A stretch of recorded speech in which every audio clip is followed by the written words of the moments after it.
Bueno, vamos a empezar viendo lo que hemos instrumentado para el día de hoy. La idea que tenemos es que se lleven de aquí unos conceptos muy básicos. Sabemos que acá hay personas que ya han hecho películas, que ya conocen del tema, entonces ya se habrán enfrentado a situaciones en las que los aspectos legales estaban presentes. Por eso mismo, lo que planteamos hacer es, vamos a hablar un capítulo de lo que serían buenas prácticas para lograr una película exitosa desde el punto de vista legal. Vamos a ver en qué consisten esas prácticas. Después, otro capítulo que tenemos preparado es el de las claves para el manejo documental.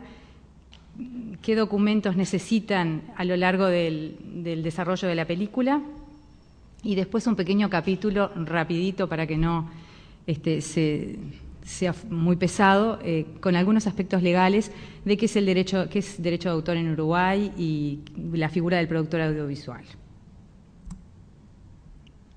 Bueno, a ver.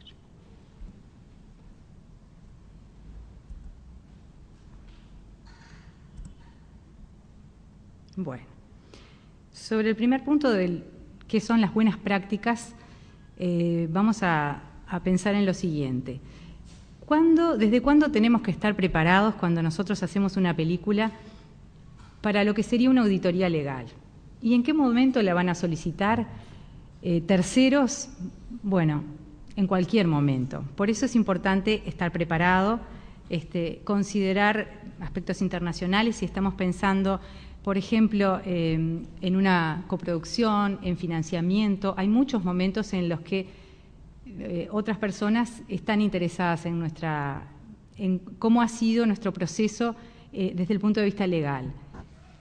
Partimos de la base que estamos en Uruguay, conocemos que en Uruguay las cosas se hacen todavía de manera muy artesanal y quizás la figura del abogado en Uruguay sea muy distinta de en otros países donde la industria está mucho más desarrollada, y en el cual la figura del abogado diríamos que prácticamente está al lado del productor asesorándolo en muchos aspectos. Partimos de la base que acá no es así y entonces vamos a ver qué papel juegan entonces en Uruguay estos aspectos legales, cuáles son las proyecciones y los beneficios que tendría para ustedes el tener el asesoramiento adecuado. Bueno,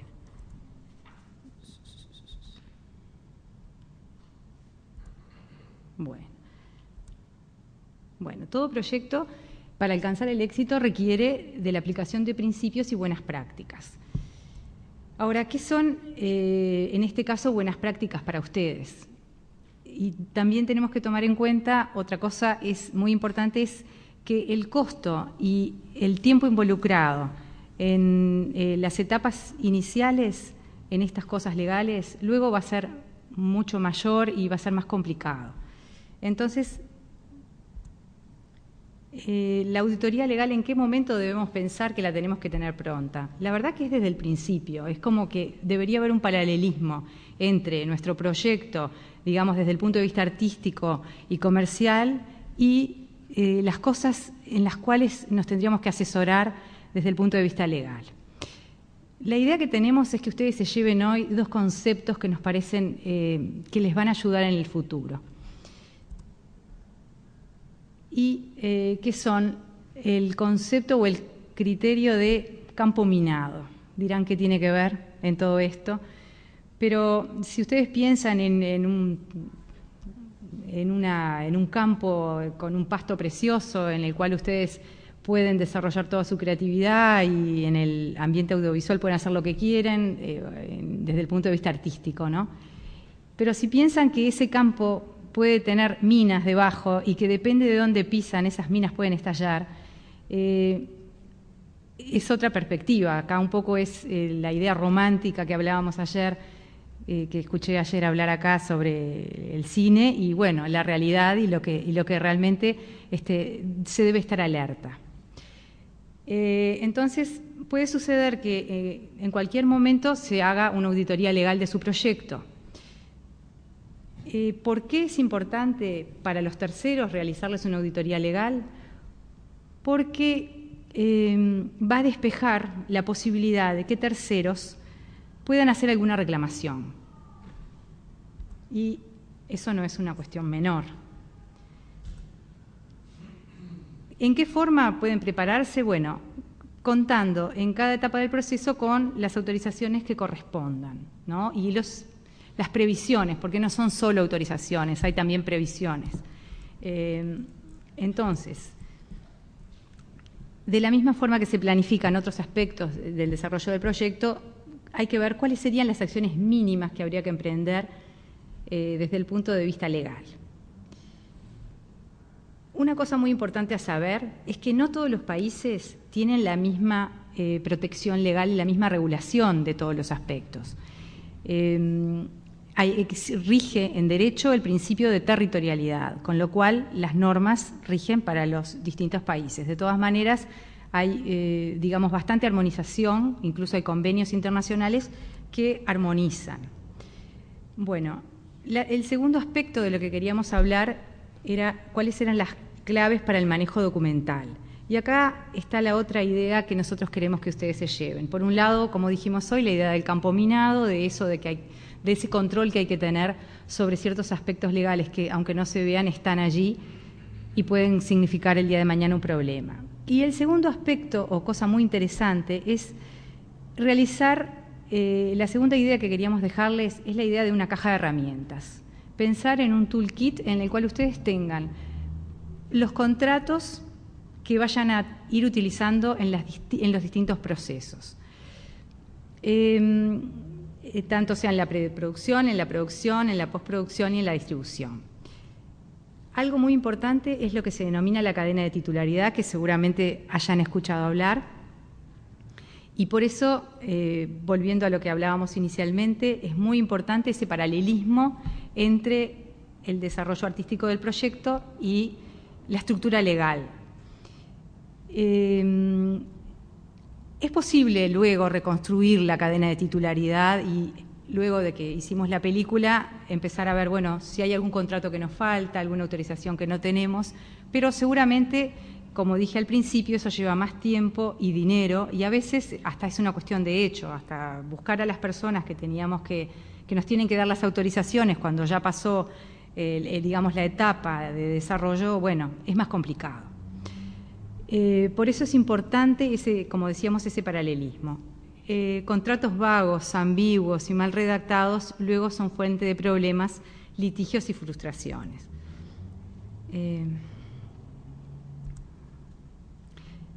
Tenemos que también pensar que hay distintos factores, hay distintos momentos para los distintos contratos que hay que realizar. Por ejemplo, las distintas etapas del proyecto van a requerir distintos tipos de contratos. Por ejemplo, la preproducción, la producción requieren distintos contratos y siempre es bueno, hilando un poco con lo que hablaba ayer Verónica, utilizar de manera adecuada. Si nosotros ya conocemos y planificamos que en una determinada etapa del proceso voy a necesitar determinado contrato, incluso hasta desde el punto de vista económico, el saberlo, el ir planificando, les va a facilitar muchísimo las cosas. Después también respecto de las distintas actividades. Una actividad de pitching, por ejemplo, puede requerir un contrato con la persona que les va a hacer la tarea y bueno, eso va a ser en el momento que se haga. Puede ser para ofrecer la película o puede ser ya para una distribución.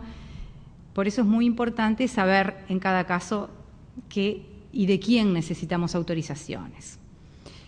Bueno, después vamos a ver que en la preproducción, bueno, como dijimos, postproducción y ahora vamos a ver los distintos contratos y qué es lo que se requiere en cada caso. También en la distribución es muy importante tener muy claro qué es lo que necesitamos y qué es lo que tenemos que pedirle a nuestro distribuidor o qué derechos necesitamos negociar. Bueno, ¿cuál es el beneficio de tener una cadena de titularidad, como dijimos, bien ordenada desde el principio? Es, como hablamos, sortear una auditoría, tener una película de acuerdo a estándares internacionales, tanto en lo creativo como en lo legal, que eso es muy importante. Poder obtener una más fluida distribución internacional, obtener buen financiamiento, acuerdos de coproducción y pitching. Seguramente nadie va a considerar nuestro proyecto si nuestro proyecto tiene falencias desde el punto de vista jurídico, porque invertir en un proyecto que puede ser luego objeto de reclamaciones de algún tipo es algo que desmerece el proyecto. Ahora vamos a hablar un poco en las distintas etapas qué contratos básicos, volviendo a la idea de aquella caja de herramientas que ustedes tienen que tener, que es aconsejable que tengan. Suponemos que en Uruguay no se va a dar el caso de que el abogado pueda estar en prácticamente al lado de los productores, sino que va a ser de consulta aleatoria, o sea, se consultará cuando realmente se necesita. Pero si ustedes ya saben cuáles son las cosas a las cuales tienen que apuntar, ya va a ser mucho más sencillo porque van a ir con la consulta mucho más específica. En el caso de, por ejemplo, en la etapa de preproducción, suponiendo que vamos a hacer un film en el cual esté basado en una obra preexistente, por ejemplo, en un libro, en un cómics, etc.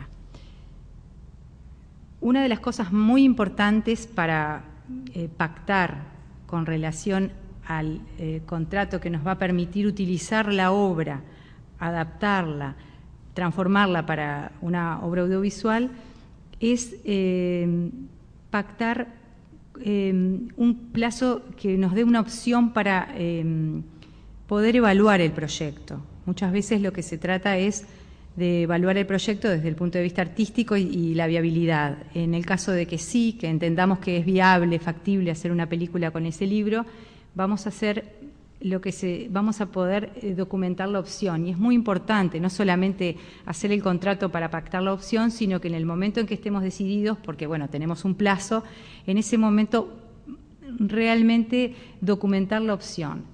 Acá es muy importante. Primero, obtener derechos de quien es titular de los derechos.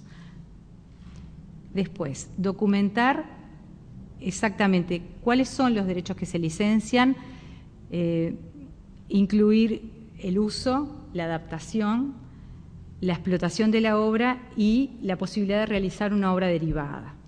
Siempre es muy importante tratar de que estos acuerdos se hagan en un principio. Por ejemplo, se pueden incluir el derecho a explotación de obra derivada, el merchandising. Hay muchas cosas que si nosotros las hacemos en un principio, cuando en realidad todavía no se conoce si la obra va a tener o no éxito, quizás tengamos condiciones económicas más ventajosas que si realmente después es un éxito, eso complica. Bueno, es importante también destacar que, como seguramente nuestra intención al hacer una película es poder que tenga una amplia distribución internacional, pactar que la obra derivada del libro va a poder ser explotada y utilizada no solamente en el país, en Uruguay en este caso, sino en el resto del mundo. Y es muy bueno, describir los países, nombrarlos, no solamente decir el resto del mundo, sino nombrar los países. Tratar de obtener la mayor cantidad de derechos en el tiempo mayor, es decir, o a perpetuidad o por el máximo plazo legal.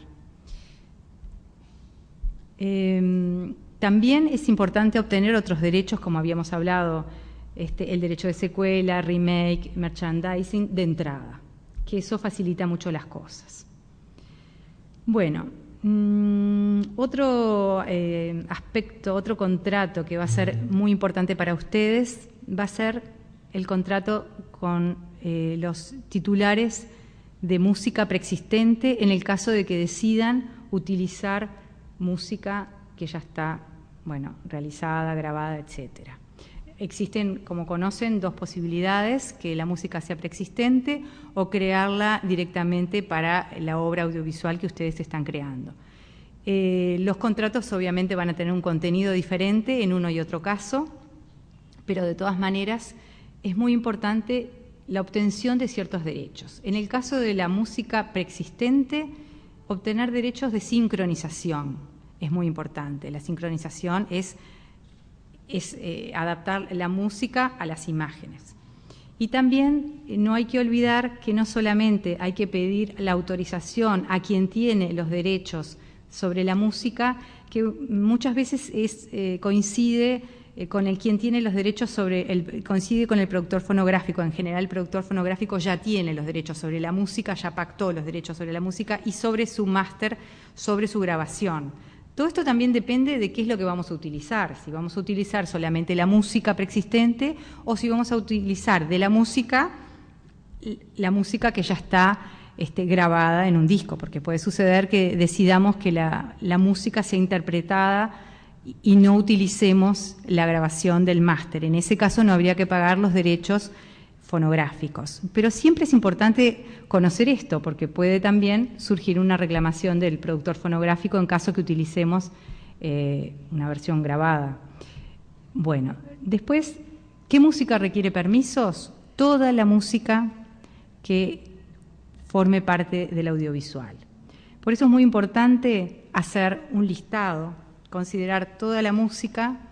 Y es muy importante en esta etapa de preproducción, y no solamente refiriéndome a la música, sino en general a lo que es toda la obra, poder considerar todo lo que nosotros vayamos a utilizar, porque a partir de ahí es que podemos prever y hacer los cambios en el momento adecuado.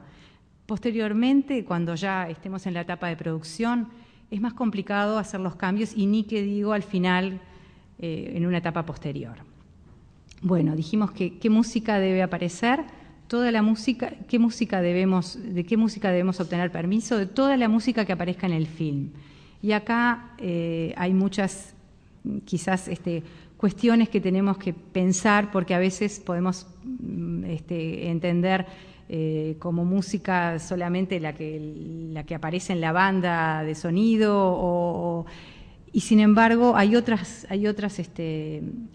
obras musicales que, por ejemplo, la que pueden tararear los actores en determinado momento, que también están sujetos a derechos de autor y pueden ser sujetos a reclamación en caso de que no se haya previsto.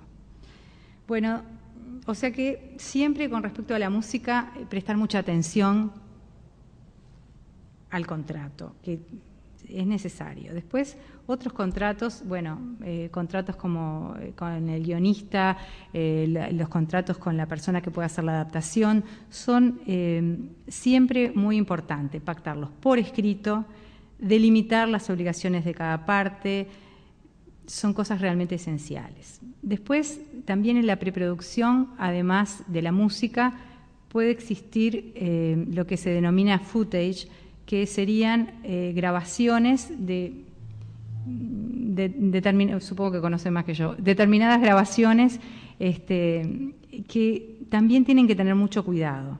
¿Por qué? Porque esas grabaciones que se van a incluir luego en la obra audiovisual, hay que tener cuidado de que hacer como una especie de auditoría de ello, porque si uno obtiene, por ejemplo, grabaciones de una persona y esa persona no dio autorización, no dio los derechos para estar en la película, que luego vayan a incorporar una película, puede haber una reclamación.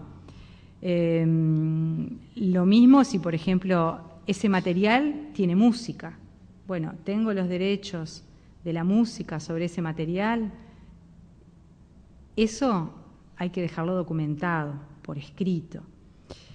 Lo mismo con las fotografías. Puede ser que incorporemos fotografías y acá en Uruguay, con respecto a las fotografías, en realidad, por un lado tenemos los derechos de autor del fotógrafo y los derechos de imagen de la persona fotografiada. La ley uruguaya establece, la ley de derechos de autor de Uruguay establece que si el fotografiado puede ser titular tanto de los derechos de autor como de los derechos de imagen, cuando solicita al fotógrafo que le saque la foto. Pero en caso de que el fotógrafo espontáneamente, con autorización de la persona, saque una foto, el fotógrafo va a tener derechos de autor sobre esa foto. Entonces, sobre esa foto no alcanza con tener los derechos del fotógrafo, tenemos también que tener los derechos, por un lado, de autor del fotógrafo y a su vez tener los derechos de la persona fotografiada de que acepta participar o estar en el film. Por supuesto que también eso puede estar sujeto a que sea una autorización sin contraprestación económica o una autorización que la persona quiere un dinero por ello. O sea, por eso son todas cosas que hay que abrir los ojos. Después, con el tema del product placement, lo mismo. Vamos a ver que el doctor Fischer después va a mostrar una cantidad de ejemplos en los cuales los temas de propiedad industrial estén aquí sobre la mesa, pero en principio digamos que cuando un productor pacta con una empresa que determinado producto forme parte de la película, bueno, eso hay que pactarlo por escrito, pero además no es tan sencillo desde el momento que seguramente la empresa vaya a querer tener injerencia de en qué manera van a usar su producto, cómo se va a mostrar, que no se muestre de manera que sea denigratoria o que sea inconveniente para la política comercial de la empresa. O sea, es siempre importante dejar de antemano pactado. En el caso del product placement, cómo es que se va a utilizar en la película, cómo se va a ver, hasta a veces hay hasta un tema de cómo se va a posicionar el producto, el logo, etcétera. Bueno, otro tema que también forma parte, otro contrato que también forma parte de la etapa de preproducción, pueden ser contratos relativos a la financiación de la obra, a la coproducción. En todos estos casos, seguramente, lo primero que vaya a pasar es que a ustedes le pidan la cadena de titularidad.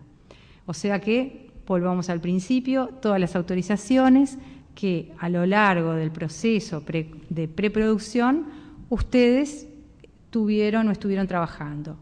Si hay una obra preexistente, si existió música, si se tomaron grabaciones que se incorporan a la obra, bueno, el product placement, la fotografía. Lo mismo pasa en el caso de las coproducciones, que yo creo que estos días han estado hablando mucho de esto, pero bueno, sí, las coproducciones, los socios quieren conocer cómo piensan o cómo no sé en qué momento se hace la coproducción, pero seguramente quieran conocer desde el punto de vista legal que todo lo que nosotros hagamos no esté sujeto a reclamaciones. Lo mismo, bueno, con el financiamiento. Después también el contrato con el productor, es muy importante dejar establecido qué características tiene ese contrato y cuál es, digamos, la función del director y cuál es también hasta dónde llega su poder de decisión. Son todas cosas que deben ser pactadas y por escrito para evitar problemas futuros. Bueno, ya entrando en la etapa de producción de la obra, digamos que, bueno, aquí tenemos una serie de contratos, como contratos, quizás aquí en Uruguay el propio casting lo hagan ustedes mismos, pero en otros países es posible que se contrate a una empresa para que realice el casting de las personas que van a actuar en la obra. Esos contratos también es importante que los hagan por escrito y que se delimiten muy bien las responsabilidades y qué es lo que realmente ustedes buscan. Ni que hablar de los aspectos económicos de todo esto. Lo mismo con los actores. Bueno, después hay otros contratos que involucran otro personal, como los maquilladores, peluqueros, vestuaristas, y también las locaciones donde se van a realizar los films. Tener todos estos contratos por escritos ayudan y forman parte de la cadena de titularidad, que digamos que uno de los primeros contratos de la cadena de titularidad es el contrato con la obra preexistente, el script, cuando van a hacer, a partir del cual ustedes van a desarrollar la obra. Bueno, después, en materia de postproducción, contratos de montaje y ediciones, de doblaje, de laboratorio, de merchandising, cuanto antes mejor, y de distribución. Los aspectos a considerar en los contratos de distribución, fundamentalmente, bueno, ya estuvieron hablando, pero es ver cómo se generan las ganancias, cómo se reparten, cómo se dividen. Las ganancias, por ejemplo, es conveniente también listar los países acá, los derechos que se otorgan, para qué modalidades de explotación se va a hacer la distribución de la obra, los precios mínimos, un presupuesto para promociones y limitar ese presupuesto para promociones, ya se ha hablado extensamente también, es muy importante, Y otra cosa también muy importante es que el distribuidor, el que vaya a hacer la distribución, nos garantice que se vaya a respetar la integridad del film. Todas esas cosas tienen que quedar por escrito. Bueno, lo que hablamos de la cadena de titularidad, que se deben obtener las autorizaciones, esto ya lo hablamos, la fotografía, ahí está. Bueno. Entonces, en aquella caja que nosotros hablábamos de herramientas, deberían estar para ustedes por lo menos un modelo de estos contratos que estuvimos viendo, que después caso a caso, bueno, necesiten pedir asesoramiento, sí puede ser, pero en principio que ustedes tengan la capacidad de saber que necesitan tener todas esas cosas va a ayudar muchísimo. Ahora pasamos a otro aspecto de esta charla. Una película quizás no es lo que ustedes puedan llegar a ver porque lo miran desde un punto de vista artístico, pero también se puede ver a una película como una colección de derechos de autor. Y de alguna manera todo lo que hablamos antes está refrendando la existencia de estos derechos y cosas que no hemos dicho, como por ejemplo los derechos de los actores sobre su actuación. Hay una cantidad de derechos que están involucrados en la obra y tener claramente delimitados todos esos derechos es muy importante. La clave es obtener todos los derechos y licencias de uso. Y otra clave muy importante es que no todos los países tienen las mismas normas y el derecho de autor se regula de distinta manera. Eso es lo que nosotros llamamos son asimetrías del derecho. Ahora, ¿qué tiene que ver? ¿Por qué es importante esto? Dirán. Bueno, es importante en el momento de que internacionalmente ustedes pasen a hacer una contratación, entonces una distribución. A veces los términos del contrato no son los mismos, no tienen el mismo sentido en Uruguay que en otros lados. Por eso siempre es importante chequear estas cosas. Las consecuencias de las asimetrías es justamente esto de interpretaciones diferentes. Puede haber un tratamiento diferente a los autores. En el mundo del derecho hay dos sistemas, el sistema continental y el sistema del common law. Muy someramente, el sistema del common law es el sistema americano. La característica fundamental es que en el sistema continental la figura del autor es muy importante. En cambio, en el sistema del common law es más importante el titular de los derechos económicos. Bueno, en Uruguay tenemos un principio constitucional que es el principio de libertad. Y aquí les hago acordar al campo minado. Si lo miramos desde arriba, la libertad de hacer con nuestra obra todo lo que querramos y tener la libertad artística para hacerlo. Luego tenemos, la excepción sería el otorgamiento de derechos exclusivos. ¿A quién se dan esos derechos exclusivos? Bueno, a los autores, por ejemplo, en el caso de la propiedad intelectual. Y vamos a ver que la obra audiovisual, ¿y por qué está puesto esto acá? Porque la obra audiovisual es una obra protegida por derechos de autor. Y es muy importante que ustedes también conozcan estos. También es importante saber que la propiedad intelectual refiere a signos distintivos y a patentes. Y se preguntarán, ¿por qué estoy diciendo esto aquí? Bueno, porque ya el doctor Fischer les va a hablar y les va a ejemplificar la intersección de la propiedad industrial con la obra audiovisual. Cuando, por ejemplo, en la obra audiovisual hay algún elemento, algún signo distintivo que tienen que considerar. En el caso del product placement, por ejemplo, dijimos que, por ejemplo, podía haber un producto con una marca determinada. En ese caso, no se le generarían a ustedes problemas porque ustedes están pactando con el titular de la marca y con el titular de esos derechos. Pero hay otra cantidad de usos marcarios que se producen a lo largo de la obra audiovisual. Por ejemplo, cuando muestran un auto, no le van a arrancar al auto la marca, diciéndolo muy burdamente. ya van a ver cuáles son los límites y cómo se puede utilizar, cómo digamos, ustedes tienen que conocer cuáles son las alertas respecto de esos temas legales, pero bueno, eso lo vamos a ejemplificar después. La legislación básica, solo para que sepan, Uruguay tiene una ley de derechos de autor y existen convenios internacionales. ¿Por qué es importante decir que la obra audiovisual es una obra protegida bajo derechos de autor? ¿Y qué consecuencias tiene para ustedes? Bueno, por un lado vamos a definir que la obra audiovisual son imágenes asociadas con o sin sonorización incorporada y para ser proyectadas por cualquier medio de comunicación pública de imagen y sonido. ¿Qué es sujeto del derecho de autor? ¿Son las ideas? No, no lo son, y esto es muy importante tenerlo claro. ¿Por qué? Porque nos vamos a encontrar con muchas ideas y lo que importa es la forma como esas ideas se plasman, se materializan. Es lo que se llama acá la forma sensible o perceptible por la que se manifiesta una idea. No se protege la idea misma.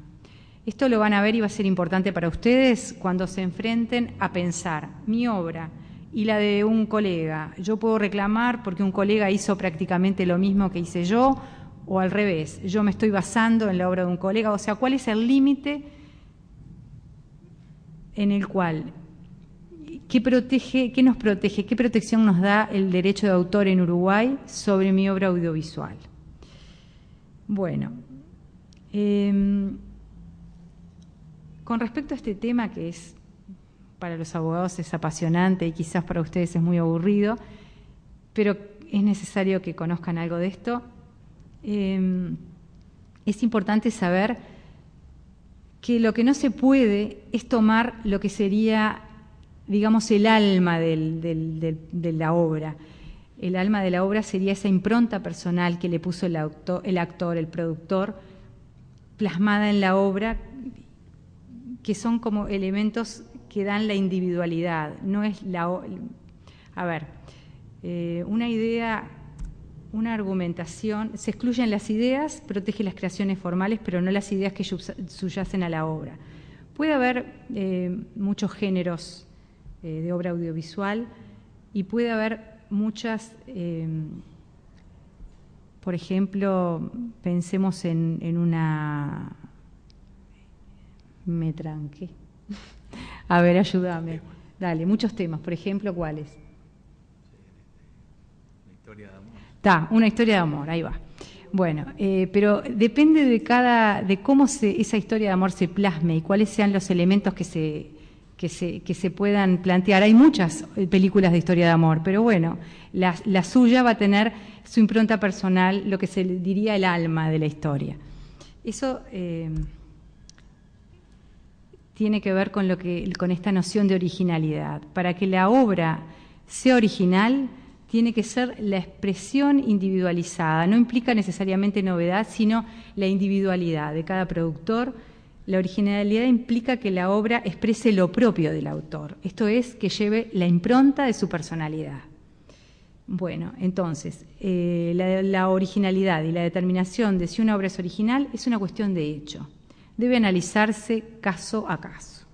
Por eso es más tema de abogados, pero es bueno que ustedes lo sepan, porque a veces uno puede pensar, ¿yo estoy pisando temática de otro o no? Bueno, no, las ideas son libres, el tema es cómo se expresen. Obviamente que si ustedes hacen una película en la que prácticamente se expresan de la misma manera que otro, bueno, ahí sí pueden tener un problema. Bueno, esta clasificación de obras es muy importante porque la van a manejar en lo que es una obra originaria y lo que es una obra derivada. ¿Por qué? Porque, por ejemplo, podemos pensar que una obra originaria sea una obra audiovisual, una obra literaria, una obra musical, una obra teatral, plástica. Pero dentro del género audiovisual, ustedes tienen una película, pero una obra derivada podría ser una adaptación para ver en televisión, una serie de televisión. En el caso de un género literario, adaptar un libro o hacer una colección también es parte de lo que es una obra derivada. Esto es importante porque cuando ustedes van a contratar y van a pedir los derechos, van a tratar de que en su contrato incluyan la mayor cantidad de derechos y el tener derecho a poder realizar obras derivadas va a ser algo que va a agregar un plus a la hora de la comercialización y de la negociación para ustedes. Bueno, un elemento también que tenemos que manejar, que es de derecho, es el derecho de autor, digamos que tiene dos derechos básicos, derechos morales y derechos patrimoniales. Los derechos morales son los derechos a la paternidad de la obra, a que se lo reconozca al autor como titular de la creación, como padre de la obra. Y los derechos patrimoniales que tienen un contenido económico que tienen que ver justamente con la comercialización de la obra. Y ahí tenemos como muy importantes el derecho de reproducción, el derecho de comunicación pública, el derecho de distribución, que significa poder distribuir los ejemplares, traducción, adaptación de la obra, transformación, adaptación como habíamos visto, por ejemplo, una película para una serie de televisión, y la puesta a disposición, y acá es muy importante, el tema de las nuevas tecnologías y de Internet. Entonces, todos estos derechos ustedes lo deberían tomar en consideración cuando están haciendo un contrato. Cuando están distribuyendo su obra, tienen que ver qué es de estas cosas que van a tener para poder comercializar. Lo mismo, estos derechos se miran al momento de contratar un libro para realizar, por ejemplo, una película. Bueno, dos definiciones más y pasamos a algo que va a ser más divertido para ustedes. ¿Quiénes son coautores de la obra audiovisual de acuerdo a la Ley de Derechos de Autor uruguaya? Bueno, son coautores el director o realizador, el autor del argumento, el autor de la adaptación, el autor del guión y los diálogos, el compositor, si lo hubiere, y el dibujante en caso de los diseños animados. Y ahora vamos a terminar viendo la figura del productor. ¿Quién es productor para la ley uruguaya? La ley uruguaya establece que se presume, salvo pacto en contrario, que los autores de la obra audiovisual han cedido sus derechos patrimoniales en forma exclusiva al productor, quien además queda investido de la titularidad del derecho a modificarla o alterarla, así como autorizado a decidir acerca de su divulgación. Esto es muy importante porque en la cabeza del productor van a quedar todos los derechos patrimoniales justamente para poder facilitar la comercialización de la obra. Bueno, y ahora vamos a pasar a lo que yo quise llamarle la frutilla de la torta, aunque no me dejan mucho, pero es así, de ver ejemplos prácticos de cómo intersectan los distintos derechos, tanto los derechos de autor como los derechos marcarios o los derechos de propiedad industrial en las obras audiovisuales. Bueno, un gusto también compartir esta mesa, y lo que queremos sea más que nada un cambio de ideas y una oportunidad desde el punto de vista práctico para que ustedes puedan poder compartir sus dudas y nosotros también darles algunos conceptos básicos de cosas con las cuales ustedes seguramente ya están muy familiarizados por su trabajo de todos los días, pero con suerte podremos aportarles algún punto de vista de cuestiones que deban tener presentes a la hora de llevar adelante su proyecto. Bueno, esto ya lo mencionamos, la definición de obra audiovisual. Retorno un instante a la diferenciación entre los distintos derechos incorporales, entre propiedad industrial y derechos de autor, porque nos va a interesar exclusivamente dentro de los derechos de propiedad industrial, lo que son los signos distintivos, que son lo que más frecuentemente intersectan con lo que puede ser una producción audiovisual y una obra audiovisual, porque en los demás tipos de derechos muy pocas veces vamos a ver una intersección o un conflicto o necesidad de tenerlos en cuenta. Pero entre los signos distintivos el elenco son las marcas, los nombres comerciales, que también son los dos tipos que van a ser más importantes para lo que queremos decir. Y aquí vienen entonces las preguntas que nos queremos formular. Marcas y otros signos distintivos. ¿Qué contactos? ¿Dónde están en esa obra audiovisual, en esa pradera de que hablaba la doctora Castells? ¿Dónde pueden estar enterradas estos aspectos a ver? ¿Y por qué son relevantes para el proyecto audiovisual? Bueno, son relevantes para el proyecto audiovisual porque en esa colección de derechos que componen una obra audiovisual hay que tener claro en esa cadena de titularidad que tiene una faz positiva y una faz negativa, en el aspecto de obtener todos los derechos necesarios para que yo a su vez luego pueda transmitirlos válidamente. Nadie puede transmitir más derechos de los que tiene y yo necesito tener certeza de que tengo la libre disponibilidad de todo aquello de lo que necesito disponer o estar seguro que hay cosas respecto a las cuales no tengo que solicitar derechos. Por lo tanto, vamos a empezar primero con los aspectos marcarios y para eso nos tenemos que detener también un instante en saber qué es una marca, porque a veces uno escucha, bueno, no, la marca son los nombres. En realidad el elenco de marcas, desde el punto de vista legal, tanto en Uruguay como en muchos otros países del mundo, es bastante más amplio. Están, sí, las tradicionales, que son las marcas denominativas, las llamadas mixtas, las figurativas o tridimensionales, y vamos a poner algunos ejemplos. En las denominativas, bueno, tampoco allí no presentan gran dificultad porque es la marca expresada en su nombre sin reclamar o reivindicar derechos sobre ninguna grafía o forma de presentación en particular. Con respecto a las marcas mixtas, se conocen como aquellas que son una combinación de un nombre con un logotipo diseño, entonces ahí ya conviven dos aspectos, está el nombre en sí mismo y luego el aspecto gráfico, el diseño, la combinación de colores, la forma de la letra, y allí a veces pueden aparecer casos en los cuales el nombre sea diferente, pero otros componentes